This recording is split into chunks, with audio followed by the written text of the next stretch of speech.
Kami po dito sa Islam Katotohanan. Assalamualaikum Ang lahat ng papuri warahmatullahi at wabarakatuh. salamat ay para lamang kay Allah.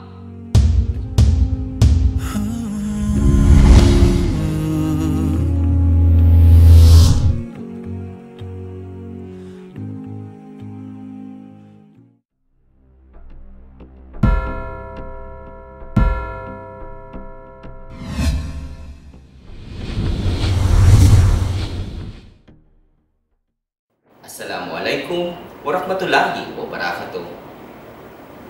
Alhamdulillah at narito po muli tayo sa isa na namang edisyon ng ating programa dito sa Islam Katotohanan. Sa pagkakataong ito ay nabisita tayo ng isa nating kapatid na daiya na isang Bicolano at dating Roman Catholic. Siya ay unang nakarating dito sa Saudi Arabia taong 1983 at nagbalik Islam noong 1989 sa Buraida, Qasim. Atin pong i-welcome ang ating panauhin, si Brother Dawood David ng Hidayah Al-Kubar Islamic Center. Assalamualaikum warahmatullahi wabarakatuh. Waalaikumsalam warahmatullah. Welcome po, Ustad. Salamat po tayo. Narito po si Brother Dawood upang talakayin ang bagsak patungkol sa kung paano naligaw ang mga Kristiyano. Brother Dawood. Assalamualaikum warahmatullahi wabarakatuh. Isang napakagandang pagkakataon. Ako po ay magkaroon ng ganitong mga pagkakataon na maipaabot ko sa sino mang nakikinig sa programang ito ang tungkol sa pagpapaliwanag o dagdag na kalaman kung paano ang mga Kristiyano ay naligaw at sino ang naligaw. 26% po ng unang itinatanong ko kung ako ay may kaharap na isang hindi pa Muslim ay kung saan nanirahan si Adam and Eve. Marami ang nagsasabi na sila ay galing sa paraiso. Okay? Pero doon sila nilikha, hindi sila doon nanirahan. Kung titingnan po natin, merong ilang porsyento na nakakasagot na ang sabi nila ay, oo nga, sila ay naligaw sapagkat sila ay sumuhay, ngunit hindi rin namin alam kung saan sila nanirahan.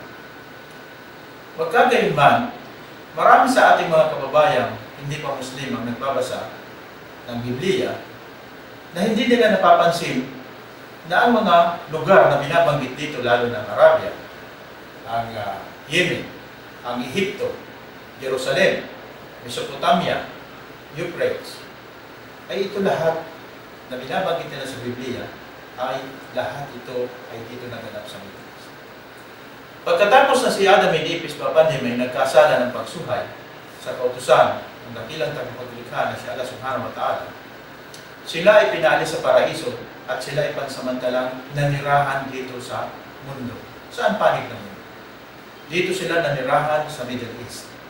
Dito sa gitnang silangan, kaya dito nagsimula ang unang henerasyon ng tao. Ang mga propeta, ang revelasyon ay dito lamang nanggaling sa lupain ito.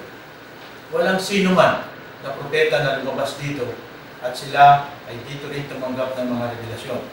At tayo man ay masasabi natin galing din tayo kay Adam and Eve.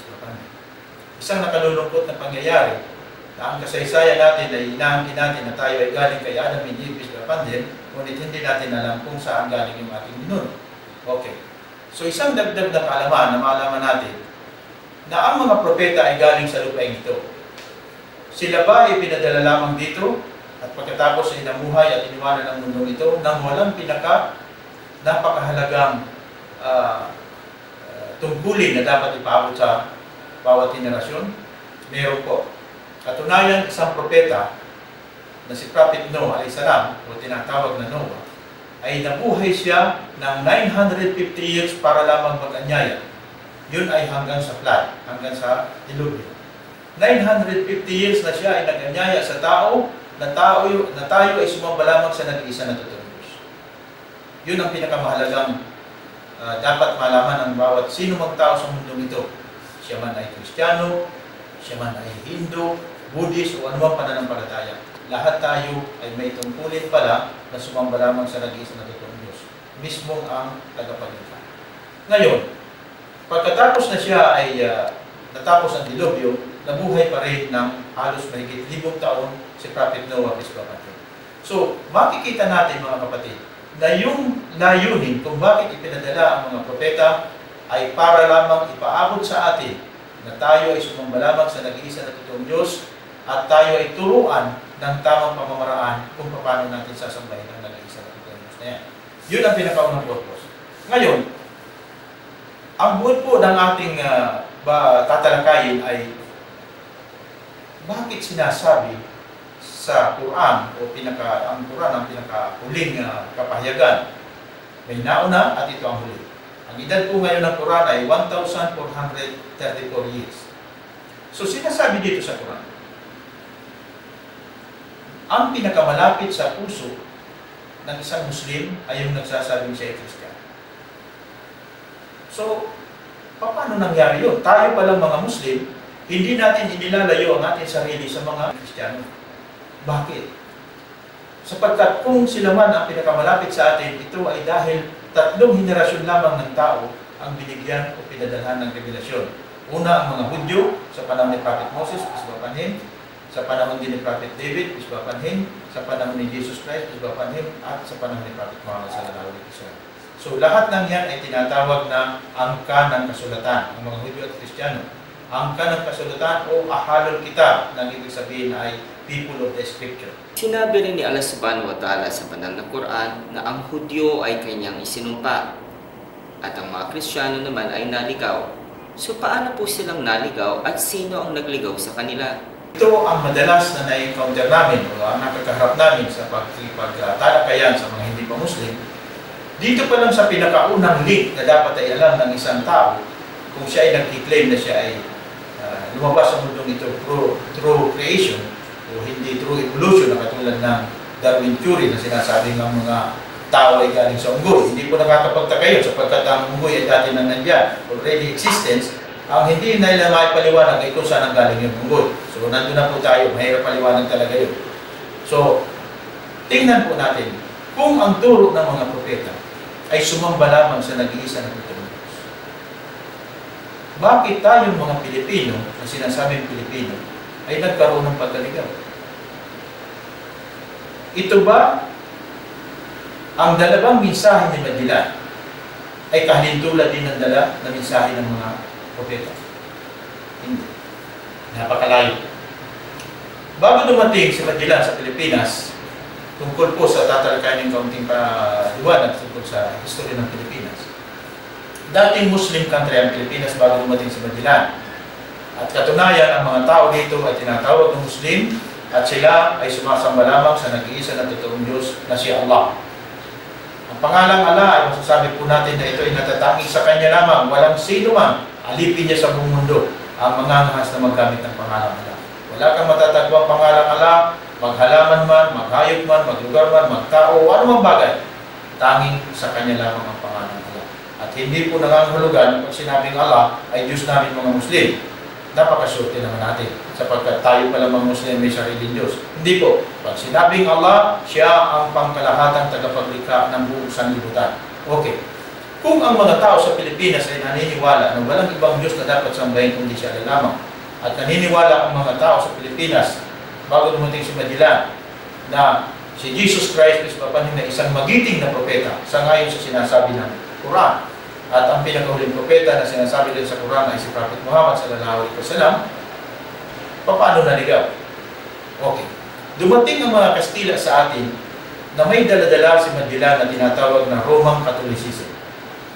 Itong Roman Catholicism na ito ay nagsasabi o nagtuturo na mayroong Diyos Ama, may Diyos Anak at Diyos Espiritu Santo. Sabi nga ng katekismo nila, the Father is God, the Son is God, the Holy Ghost is God, but not three God, but one God. Yun ang sabi nila. The Father is a person, the Son is a person, the Holy Ghost is a person, but not three person, but one person. Bahala na po kayo kung paano natin ang gagawin mathematics niyan. Mahirap po talaga. Mahirap. Okay. Kung dumating po siya at nagturo ng Trinity, saan ito galing? Okay? Walang propeta sa history ng mundo na pumunta ng Roma at nagturo ng Christianity. Wala. Okay. Kung ang itinuro nila ay Trinity, nasaan na po yung kaisahan? na siyang sinusunod ng mga naunang henerasyon ng tao sa bawat henerasyon ng mga propeta. Sila ay naniniwala walang ibang Diyos na dapat sambahin kundi si Allah, at naniniwala sila dun sa dalang mensahe o dun sa propeta o mensahero na nagpapaliwanag sa kanila. Dumating ngayon ang punto na dumating si Magellan sa Pilipinas. Anong doktrina itong dala niya? So siya ay isang Portuguese. Ang Portugal pala sakop na Roma. Ang Espanya pala na nagpadala sa kanya sa Pilipinas ay sakop din ng Roma. So ibig sabihin, sino mang tao na nasa Pilipinas at nagsasabi na siya ay Roman Catholic, ibig sabihin, pag-aari siya o alipin siya ng Roma. Okay, yan ang ibig natin ipaibatik. Ngayon, yung oneness o pagkilala sa nag-iisa na totoong Diyos ay pinalitan na ng Trinity. At ibinigay nila o ipinaliwanag sa mga tao sa Pilipinas ang doktrina ng original na sala. At katapos niyan ay ang pagkamatay ni Jesus Christ daw sa cross dahil sa pagtubos ng original na sala. Pero kung titingnan po natin ang buod ng ganitong mga katuruan, saan ito galing? Galing ito sa Roma. So ang Roma o ang pananampalatayang Roman Katolisismo ay mayroong 5 sangay na pangunahing sangay. Ito ay ang mga Dominican, Franciscan, Anglican, Jesuit, Recoletos. So, ito ang dinala ni Magellan na katuruan na galing sa Roma, na wala namang propeta na nagturo nito. So, kung titingnan po natin, ang dala niyang pananampalataya ay Roman Catholicism, at nang masakop nila ang Pilipinas sa loob ng 380 years, pinaghati-hatian nila ang Pilipinas mulang Luzon, Visaya hanggang Mindanao. Lamang, ito po ay hanggang lamang sa parte ng Zamboanga, Dipolog, Dapitan. Hindi lahat ng Mindanao ay na-Christianize. Kaya nakakapagtaka na sinakop sa independence ay hindi naman yun na-Christianize. So, yan po ay political side na ng topic. Okay. Kung ang dumating dito sa Pilipinas na naging daan ng pagkaligaw ng mga tao sa Pilipinas na tinatawag ng mga Muslim bago sila dumating, kung ang dala nila ay Roman Catholicism, sino naman ang nagdala ng Protestante? Okay, sapagkat ang dala ni Magellan ay Roman Catholicism, sino naman ang nagdala ng Protestante? Okay, makikita po natin sa history ng Pilipinas na ang kadagdagang pagkaligaw ng mga tao sa Pilipinas ay una, sila ay Muslim na wala silang mga barko de guerra o mga armas na sophisticado, hindi katulad ng mga Espanyol na may rifle, may baril, may kanyon, kaya nalupig madali ang mga Pilipino. Well, Brother Wood, para sa paglilinaw, saan ba nagsimula ang Protestante? At bakit Protestante ang pangalan ng grupo nila? So, may isa pong German na tinatawag sa pangalang Martin Luther. Siya po at ang kanyang mga kasamahan ay nagprotesta sa simbahan. Ano bang ipinagprotesta nila? Ang sabi ng grupo ni Martin Luther, yung inyong Biblia na 73 books na Old and New Testament, at ang tawag po dun sa Biblia nila ay Douay Version. Tandaan po natin mga kapatid, hindi po ito direct revelation. Bible is a compilation of books. May pinanggalingan pang mga libro. At nakaipon lamang sila ng 73 books na tinawag na Old and New Testament. At ang tawag po dyan ay Douay Version, not a direct revelation. So, nagprotesta po ngayon ang grupo ni Martin Luther. At ang sabi nila, hindi namin tinatanggap yung 7 dun sa inyong 73 books. So, 73 minus 7, 66. Okay, nasaan po ang Biblia ng mga Protestant? Noong panahon na yan ay wala silang Biblia. Nakikiride lang sila dun sa Biblia ng mga Roman Catholic na 73 books. Bagamat hindi nila tinatanggap yung 7. Okay? So, kailan lang po nagkaroon ng Biblia ang mga Protestante? Noon lamang po taon 1611. At sino naman ang nagpahintulot ng Biblia ng mga Protestante? Meron pong tinatawag na King James, na siya noong panahon na yun, noong 1611, siya ang hari ng Inglaterra. So, si King James ay nagpahintulot noong 1611 na mula ngayon, ito na inyong magiging Biblia, na King James Version. So, tandaan po natin, sino ang nagpahintulot ng Biblia ng mga Protestant? Si King James. Kaya tinawag na King James Version na galing dito sa Roman Catholic Bible na tinatawag na Douay Version. So, bakit po ba nagkaroon ng Protestanteng pananampalataya naman? Kasi iba na naman po ito. dahil ang grupo ni Martin Luther ay nagprotesta, yung kanilang pananampalataya, tinawag ng mga Protestant, pinaregister sa Security and Exchange Commission, nakaimbento na sila ng isang bagong pananampalataya, Protestant. So, malinaw po, pinaregister lamang sa Security and Exchange Commission at nagkaroon ng panibagong pananampalataya, Protestant. So, ito po ang dala-dala ng mga Amerikano nang dumating sa Pilipinas. Pinangakuan ng mga tao doon, natutulungan sila ng pagkikipaglaban sa gobyerno ng Espanyol, at yun ang kanilang ini-offer sa atin na mga pananampalataya naman nakadagdagan na pagkaligaw. Ano naman po ang sangay ng tinatawag na Protestant? Okay. Dala po nila yung kasing mga dumating na mga kabalyero na sinasabing mga cavalry na mga Amerikano, mga army, sila po at the same time ay mga missionary. Sila ang nagdala sa Pilipinas ng tinatawag na Protestante. At ang mga sangay na galing sa Protestante ay Baptist, Methodist, Pentecostal, Lutheran, Presbyterian, Seventh-day Adventist, Jehovah's Witness, Mormonism. Kakaunti lamang po yan. Kakaunti lamang po dahil lampas sa daliri nga. Okay. Hindi ko lang po ginamit yung sa paa.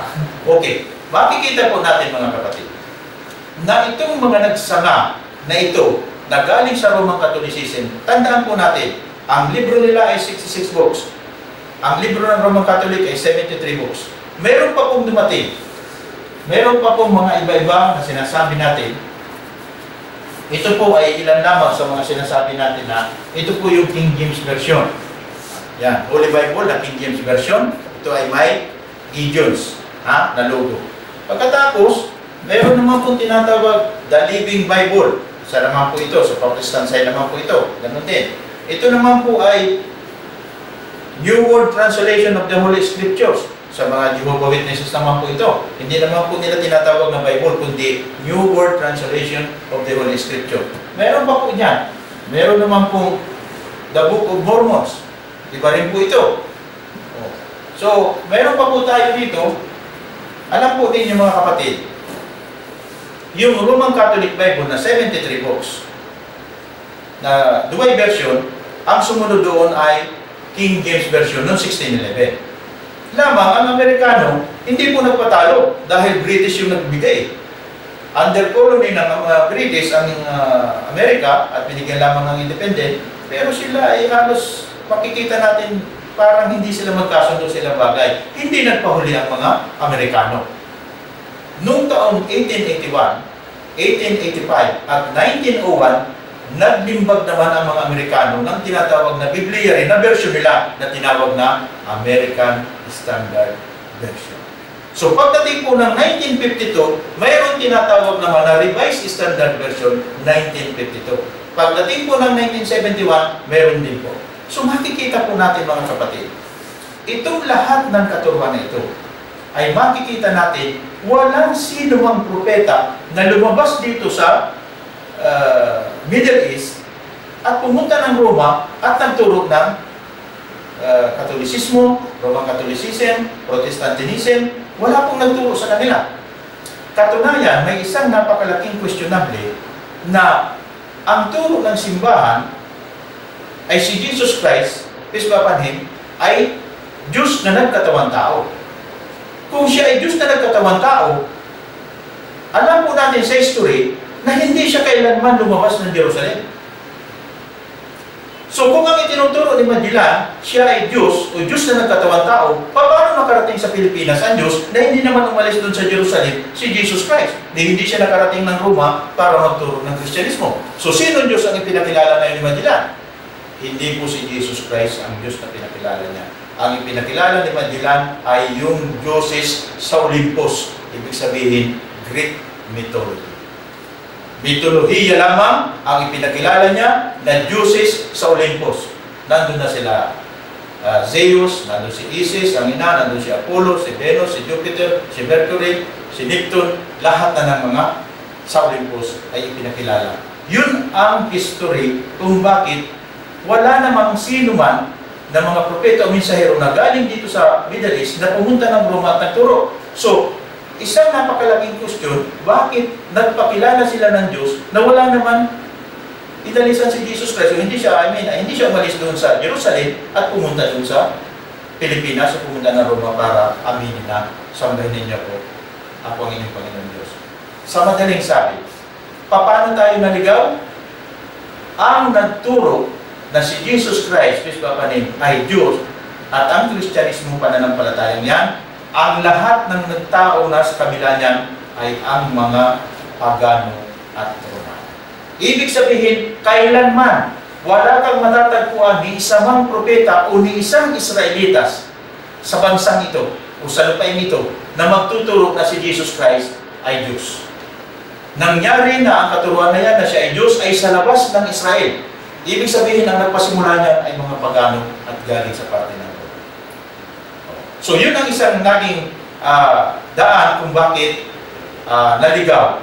Sapagkat, tandaan po natin, kung sa pagiging propeta ni Jesus Christ, Diyos Papanin, nung kanyang kapanahunan, hindi nga siya tinanggap ng mga Hudyo bilang propeta, Diyos pa kaya ang siya itanggapin.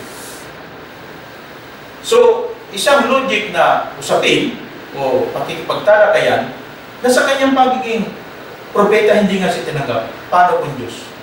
Lalo tayong papatay ng mga Hudyo. So, yun po ang isang gusto kong maiambag sapagkat marami sa atin ang nakakaawa na sa kabila ng kanilang kamangmangan o kawalan ng kaalaman tungkol sa pananampalatayang mismo sila ang may hawak, hindi nila binibigyan yung sarili nila ng pagkakataon na usisain, alamin kung ano ba yung kanyang pananampalataya. Kaya kung titingnan po natin, brother, yung tao na ayaw umalis sa kanyang pananampalataya bilang Kristiyano, ang katotohanan ng hindi niya naintindihan kung ano ang pagiging Kristiyano. Ayaw naman niyang pumunta sa Islam sapagkat hindi rin niya naunawaan kung ano ang Islam. Kaya ayaw naman niyang pasukin. At ayaw naman niyang iwanan yung kanyang pananampalataya dahil hindi niya naintindihan kung ano yung kanyang reliyon. So both sides, ang contributing factor is ignorant. So ang kailangan po natin ay dagdag na kaalaman. Kung may kaalaman tayo, nanonood tayo, nagbabasa tayo, nagtatanong tayo, malalaman po natin kung bakit tayo naligaw sapagkat mismo si Allah, siya lang ang may karapatan na sabihin na ang mga Hudyo ay sinumpa niya. Sapagkat ang mga Hudyo kaya niya sinumpa, ito ang henerasyon ng tao na pumapatay ng propeta. So ibig sabihin, hindi nila pinaniwalaan ang nagsugo sa kanila. Sapagkat yung propetang pinadala at mensahero, ang iba ay pinapatay nila. So ibig sabihin, hindi sila naniniwala sa tagapaglikha. So ang mga taong yan ay sinumpa, ngunit ang mga Kristiyano. Kaya mapapansin po natin, bakit napakadaling magbalik loob, magbalik Islam ng mga Pilipino? Sapagkat nasa ugat na natin, nasa puso na natin ang pagiging mahal ang ating kaugalian na naturalesa ng ating katawan na tayo ay sumasamba ng Diyos. Lamang naligaw tayo. Kaya pag naitama mo sa kanila kung ano ang tamang daan na dapat tatahakin, umiiyak silang tinatanggap ang pananampalatayang Islam. Napakasimple naman ang Islam. Hindi naman ito kailangan na magkuha ka ng mga matataas na magpapaliwanag. Hindi po. Kahit ang dictionary, katunayan, Islam is submission to the will of God. Yun ang paliwanag. Ang Islam pala ay pagsuko at pagsunod sa kagustuhan ng Diyos. So, ang alamin lamang po natin kasi ang mga Christian, katulad din po natin silang naniniwalang may Diyos, naniniwalang may anghel, naniniwalang may kasulatan, naniniwalang may mga propeta at mensahero pinadala, naniniwala silang may araw ng paghukom, naniniwala silang may paraiso, naniniwala silang may impyerno. Eh bakit sila na natin yung Kristiyano at tayo naman ay mga Muslim? So, nasaan ngayon ang pagkukulang? Nasa tao ang pagkukulang. Alamin lang niya, saliksikin niya, at pag nalaman niya ang katotohanan. Sapagkat ang Biblia po ay hindi mo rin masasabi na ito na yung katotohanan. Sapagkat matatagpuan mo sa loob ng Biblia, ang nakalagay, seek the truth and the truth will set you free. Hanapin mo ang katotohanan at ang katotohanan ang magpapalaya sa iyo. Bakit pa sinabi sa loob ng Biblia yun kung itong Biblia na tama? So, ibig sabihin ba, meron ka pang hahanapin na ibang kasulatan? Meron ka pang hahanapin na ibang katuruan? Kailangan po maghanap tayo. Gamitan po natin ang tinatawag na comparative approach. Bigyan po natin ng pagkakataon ng sarili natin na malaman natin ang katotohanan natin siya lang makakalaya po tayo. Sino man magbalik Islam, doon lamang po natin matatagpuan ang ating sarili na tunay na tayong malaya sa pagkaalipin ng Roma sa atin. Nakakalungkot, ng isang kapwa natin Pilipino, nakatayo siya dito sa Saudi Arabia, sabi niya ako ay Roman Catholic. So, ibig sabihin, hanggang dito sa Saudi Arabia, pag-aari ka ng Roma. So, pag nagbalik Islam ka, sabi ko sa isang kapatid na hindi pa Muslim, pag nagbalik Islam ka, ngayon ka palang lalaya. Diyan mo matatagpuan ngayon. So, inshallah po ay nakatulong itong ganitong mga pagtalakay natin. Inshallah po. At nagpapasalamat din po kami sa inyo na binigyan niyo kami ng pagkakataon na kapag-ambag ng kaunting informasyon na ating makakaya. At sana po ay sa mga darating na araw ay willing po kami sa pangalan namin na makapagbigay pa o makapaghandog pa ng kadagdagan ng informasyon. Well, lahat po ng Islam katotohanan, natutuwa po kami na kami po ay napaunlakan sa aming paanyaya. Tungkulin po natin yan. Tungkulin po natin yan. At napakaganda po ng inyong na-i-share na kaalaman na kung iisipin po natin pala na ang Biblia, wala naman yung original na salita ni Jesus. Wala po. Ang kanyang original na salita ay Aramaic at ang tinatalakay ngayon ay Tagalog, English. So, marami po. So, pang final message po, may maidadagdag pa po ba kayo na information about Islam? Insyaallah ay maghikayat sa ating mga manonood na pag-aralan ng Islam. Dito po, sa panampalataya nating Islam, alhamdulillah, dito po lamang matatagpuan ang tinatawag na uniformity in worship. 1.5 billion na Muslim sa buong mundo, alhamdulillah, iisang pangalan lamang po ang tinatawag natin. Pangalan, Allah. Isang direksyon lamang po ang ating tinutungo sa ating pagdarasal, sapagkat iniutos ni Allah sa Quran na tayo ay umarap lamang sa tinatawag na direksyon na yun ng Qibla at magkakaisa tayo sa pagharap. Kung nakikita po ng ating mga nanonood sa TV na doon sa Makkah nakapalibot ang tao doon sa Kaaba. So ganyan din po ang dagdagan natin ng imahinasyon, alisin natin yung mga tao doon sa Kaaba at yun ang posisyon ng mga Muslim sa buong mundo dito nakaharap sa Kaaba. At isang lingwahe lamang po ang ginagamit natin. Alhamdulillah, pag tayo po ay nagdarasal, bilang pagsamba natin, pagdakila kay Allah, Arabic na pangalan. Sabi nga po ng iba, paano ngayon yan? Mahirap yata yung Arabic pag-aralan. Kung paano po ninyo na pag-aralan ng abakada, paano ninyo na pag-aralan ng ABCD, ganun din po ang alif bata. Matututuhan po niya. Okay. At makikita po natin, alhamdulillah, isang napakalaking alhamdulillah, walang bersyon ang Quran. Buong mundo, iisang Quran lang po ang ginagamit nating mga Muslim. Arabic. Walang bersyon.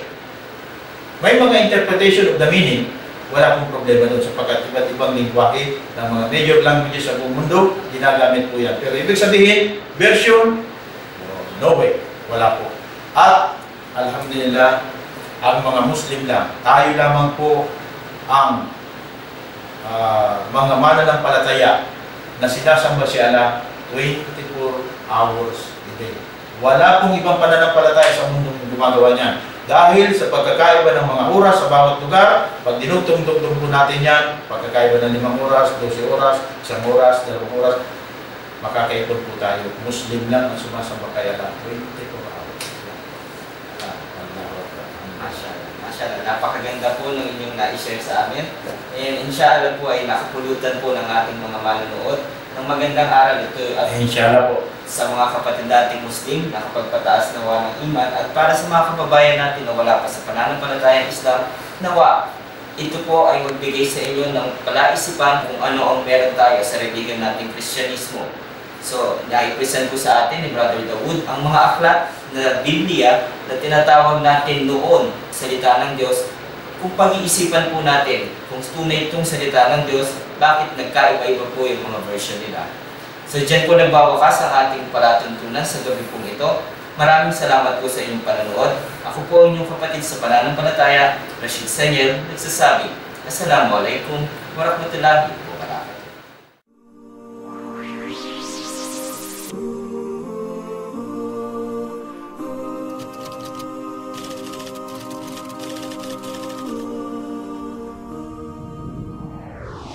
There is only one God, praise be to Him.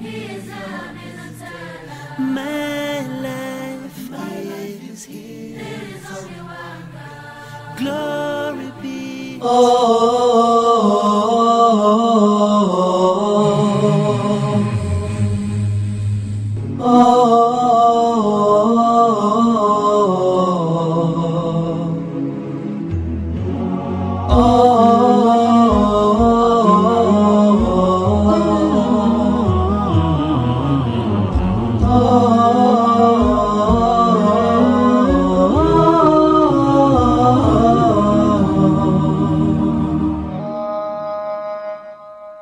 لا إله إلا الله لا إله إلا الله لا إله إلا الله ما لنا رب سوى لا إله إلا الله لا إله إلا الله لا إله إلا الله ما لنا رب سوى